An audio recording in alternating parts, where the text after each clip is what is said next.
Hi, so today I'm going to be explaining this structure right here, which is a frustum of like a cone, we can say, or like simply trapezoid with like two circles. But yeah, we can say that, but let's just keep it at the frustum of a cone, okay?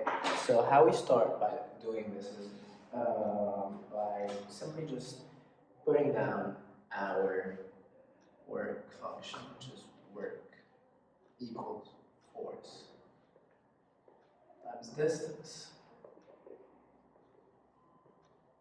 Now we know the force is simple, right? The force is just the weight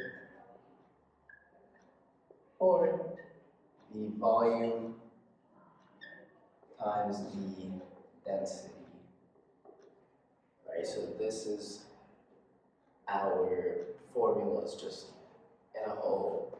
And simply, we have the density here, which is, or the weight we could say, which is equal to 62.5 pound, right? So this is what our density is.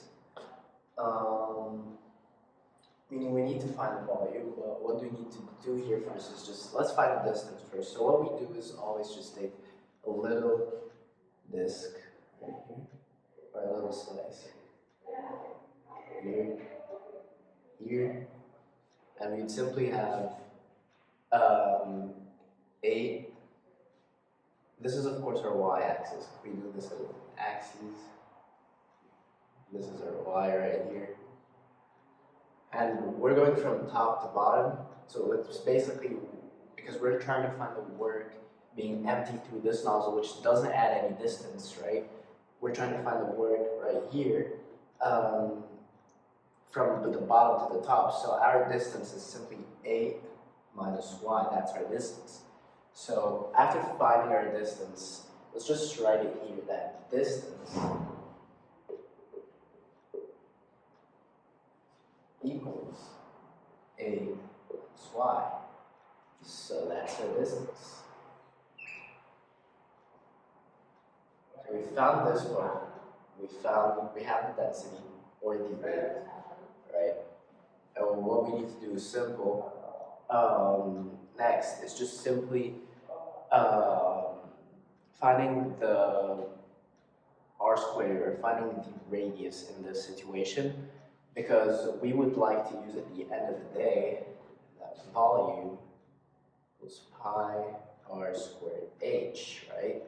So we would like to use that. So what we do is we take a slice again, and our slice would look like this.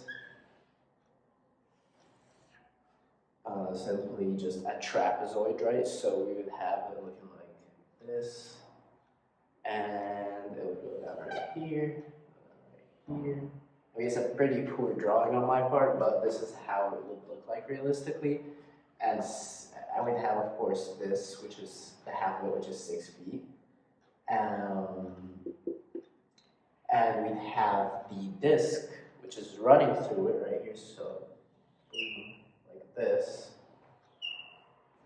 We have this part, right? And our thickness is the dy.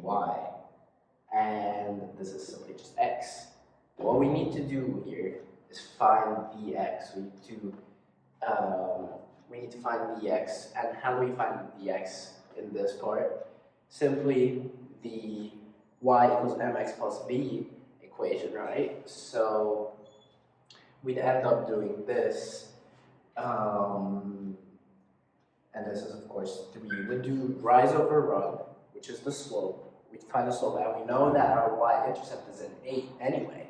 So we have our y-intercept, and we have our slope. Simply, our slope would be m equals a minus 0 over 6 minus 3, right? So at the end of the day, it would be a over 3, meaning our equation of the line would be y equals a over 3 x plus a, right? So this is what it would look like. And what we simply need to do, actually, if minus a, And what we need to do simply after that is just find the x, and the x here would equal 8 over 3y, actually 3 over 8y because you're flipping it, right? Minus the 3, plus the 3, right? So it would be 8 over 3 over 8y minus plus 3. This is what our x would look like. Meaning, at the end of the day, we should simply multiply this, multiply this, multiply this. And that's our work function, right? We don't need to use the gravitational force here because we already have the weight. We don't need to use the gravitational force, which is 9.8, which we used in previous equations, but this one, we don't need to use that at all. So simply our work equation would look like this. So we can, I'll just put it in an integral, so it goes from 0 to 8, right? And then 3, and then we plug in this for the volume, right? We plug in the r squared, right? So, and then multiply by the height, which is 8 minus y.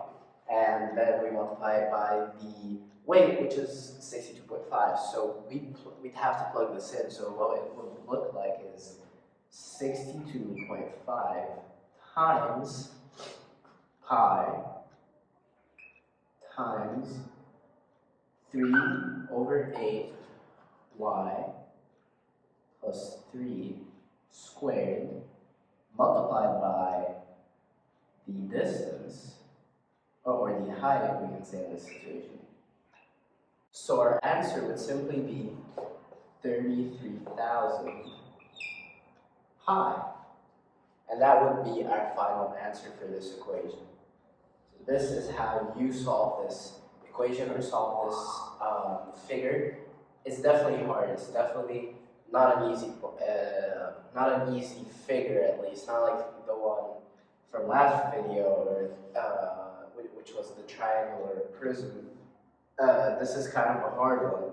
I mean, I'm just gonna give you a little advice. Don't look at it as a figure, look at it as a tank that you're just trying to empty water from. Make it really simple, and definitely take a slice every time you do it. It will just make life easier. I mean, you can go the other way and not take a slice, but most of the time you would get that wrong. You would, like, unless if like